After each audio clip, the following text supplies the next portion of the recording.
في الاول قلنا ان مشكلتك انك مش عارف تبدا منين، مشكلتك انك مش عارف انت عايز تروح فين اصلا، وعشان كده لازم تسال نفسك ايه الهدف اللي هيصحيني من النوم كل يوم. ووضحنا ان الهدف مش لازم يكون حاجه ضخمه، بس لازم يكون حقيقي من جواك، يخصك انت مش المجتمع. بعد كده دخلنا في مرحله تحديد الهدف خطوه بخطوه، من الحلم الكبير للخطه الواقعيه للسلوك اليومي. بعدها قلنا لو بدات استعد للمشاكل الجديده، الشك، الاحباط، الناس، العادات القديمه، وكل ده طبيعي ومتكرر، وحله في الاستمرار والمرونه. واخيرا وصلنا لاهم نقطه، الدعم النفسي اللي هيخليك تقوم بعد كل سقطه، واللي هيفضل يشاور لك على طريقك لما انت تنساه. دلوقتي القرار عندك، كل اللي فات ده كلام، ومهما كان مؤثر او عميق لو فضلت تتفرج هتكون زيك زي اللي ما شافش حاجه. لكن لو وقفت دلوقتي حتى لمده دقيقه واحده وقلت انا مش هعدي اليوم ده زي اي يوم، انا هبدا اتحرك، ساعتها هتكون عملت اهم خطوه في حياتك كلها.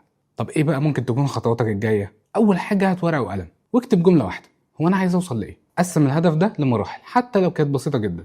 دور، اتعلم، اسال، حاول تتكلم مع ناس مهتمين بالحاجه اللي انت مهتم بيها. ما تخليش نفسك لوحدك وسط المعركه دي. انا مش هنا عشان اقولك اعمل كذا وسيب كذا، انا هنا عشان اقولك انت تستحق تعيش حياه ليها معنى، وانت تستحق تمشي في طريق وتحقق اللي يليق بيك، حتى لو الناس مش فاهمينك، حتى لو الطريق مش ممهد.